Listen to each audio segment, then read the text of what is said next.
Le 10 juillet 2024, Notion atteint le cap des 100 millions d'utilisateurs dans le monde. Notion, c'est l'outil d'organisation dont tout le monde parle aujourd'hui, qu'il soit utilisé au travail, pour la gestion d'une entreprise ou tout simplement pour mettre de l'ordre dans sa vie personnelle. Rares sont les outils qui sont assez flexibles pour être utilisés autant pour le pro que pour le perso. Et c'est ça qui fait la spécificité de Notion. Face aux géants historiques comme Microsoft ou Google qui se font la course à qui deviendra la plateforme de travail digital de référence, pour Notion, il n'aura fallu que 11 années pour impressionner, prendre une place déjà exceptionnelle, mais encore très prometteuse selon moi. Notion atteint 10 milliards de valorisation en 2021. Le cofondateur Ivan Zhao passe en couverture du magazine Forbes US en 2024. Et depuis leur QG à San Francisco, ils ouvrent des bureaux à travers le monde entier pour leurs plus de 800 employés. À New York, Tokyo, Dublin, Hyderabad, Sydney et aussi en Corée du Sud. On trouve des millions de vidéos et de contenus à leur sujet sur les réseaux sociaux. Des milliers de créateurs de contenu en parlent, des centaines d'ambassadeurs les représentent et des événements sont organisés régulièrement à travers le monde pour regrouper leur communauté.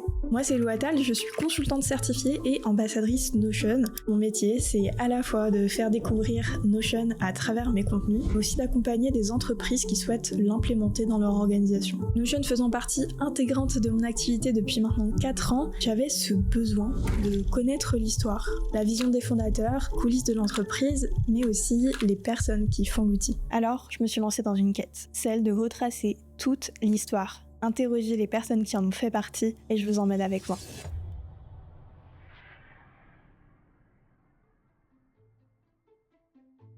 Et pour ça, il faut partir de la personne à l'origine de tout ça. Un enfant de 6 ans qui passe son temps devant l'ordinateur à faire de la programmation et qui commence même à créer des jeux vidéo alors qu'il n'est encore qu'à l'école primaire. Cet enfant, originaire de Chine, qui grandit au Canada, c'est Ivan Zhao, le futur fondateur de Notion. Au même moment, les premiers ordinateurs grand public arrivent. L'informatique, la bureautique sont encore une niche, quelque chose de rare. Au mieux, on s'en sert pour éditer des documents ou faire des calculs. On est dans les années 90. C'est le début du web et d'Internet. En 93, il devient gratuit et accessible à tous. On passe de seulement 500 serveurs ouverts en 93 à plus de 10 000 fin 94. Pour vous donner un ordre de comparaison, en 2025, il y en a plus de 250 millions dans le monde. Les entreprises qui dominent le marché des infrastructures et l'informatique sont IBM, Apple et Microsoft. À côté, le début d'Internet est vu comme une opportunité pour de nouvelles entreprises qui veulent aussi se lancer dans le monde du web. Parmi ces startups qui veulent profiter de la ruée vers l'or du début d'Internet, Google et Amazon se lancent à cette période-là.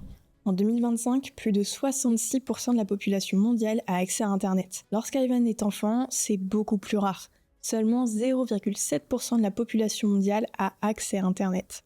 Donc c'est pour vous dire la rareté de son profil.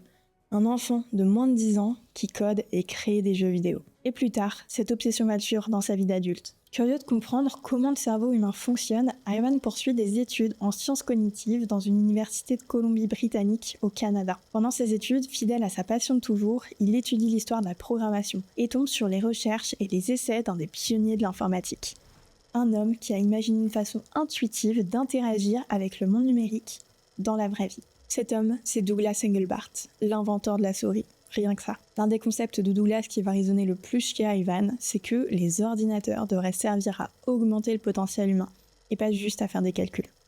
Et ce qu'Ivan ne sait pas encore, c'est que cette découverte, qui lui paraît certainement banale à ce moment-là, sera le fondement de son plus grand projet. À côté, il est passionné d'art et de photos. Il amène son appareil Contax 2 partout où il va et il a un site web pour les partager. Il s'entoure de beaucoup d'artistes pour qui il crée des sites portfolio. Et à la fin de ses études, Ivan quitte le Canada pour partir s'installer à San Francisco en 2011. Il travaille d'abord en tant que designer et programmeur pour plusieurs startups, dont Inkling, une startup d'édition pour e-book. Et à côté, il passe beaucoup de son temps libre à coder et développer ses propres sites web et applications. Tout ça lui permet d'expérimenter et de faire ses premiers pas dans le monde pro. Dans la Silicon Valley, pas très loin, Facebook rentre en bourse, achète Instagram pour 1 milliard. Google lance à son tour son réseau social Google+.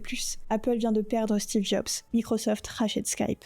Vous imaginez la grande effervescence. En parallèle de son travail, il crée des sites portfolio pour ses amis artistes et passe la majeure partie de ce temps à coder. D'ailleurs, un peu trop à son goût.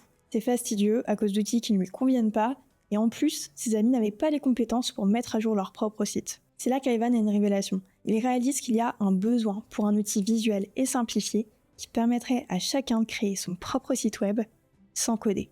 Avec ce constat qui lui reste en tête, alors qu'il travaille dans les startups innovantes de la Silicon Valley, il arrive un moment où Ivan décide de se lancer. Il veut concrétiser cette vision et apporter sa pierre à l'édifice.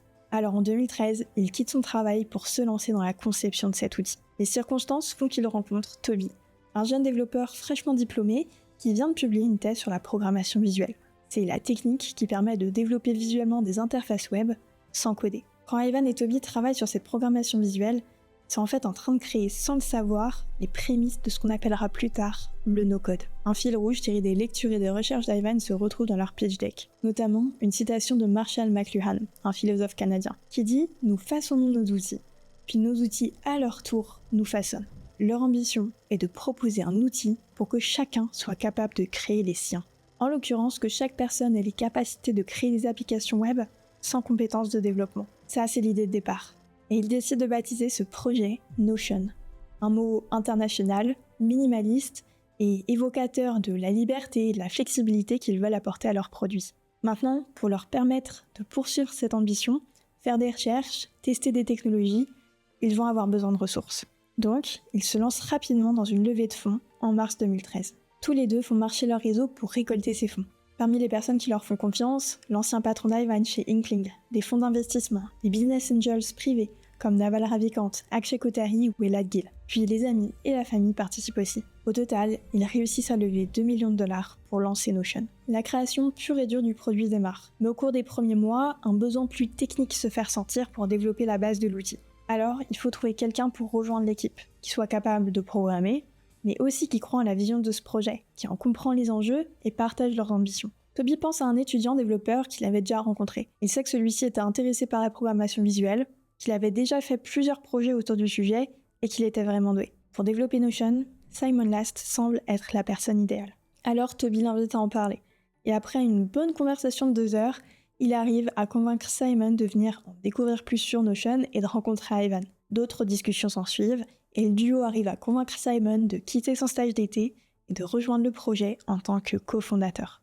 Alors ensemble, tous les trois, ils cherchent la formule parfaite pour répondre à l'ambition initiale de l'outil. Le nom de code donné au premier prototype du projet, c'est Concept, une interface où les lignes de code sont générées automatiquement par des éléments placés sur la page. Pour eux, cette version est encore trop brute et pas assez intuitive pour les personnes qui ne savent pas coder. Alors, ils continuent encore et encore de faire évoluer l'outil en testant plein d'approches différentes. Au fil des itérations, ils testent plusieurs interfaces, jusqu'à arriver à un nouveau prototype qui ressemble de plus en plus à un constructeur visuel. On peut glisser-déposer librement des blocs préconstruits dans l'interface, comme des titres, des textes, des médias. À la façon des Lego, on peut les assembler et créer facilement sa propre page web. Puis on peut connecter des outils de paiement comme Stripe pour les transformer en pages de vente. Sur l'interface, on peut déjà voir des similarités avec le Notion d'aujourd'hui, comme par exemple les graphiques, qui faisaient partie des fonctionnalités de base. On sait tous qu'ils ont mis 10 ans à revenir. En tout cas, tous les trois, ils avancent sur le projet.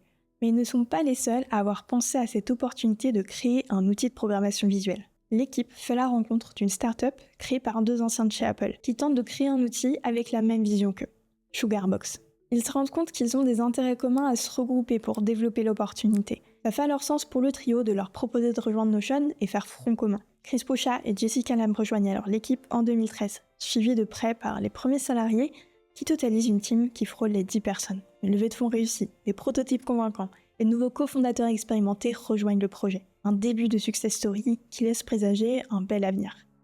Et malgré tout ça, ça s'est transformé pour eux en descente aux enfers.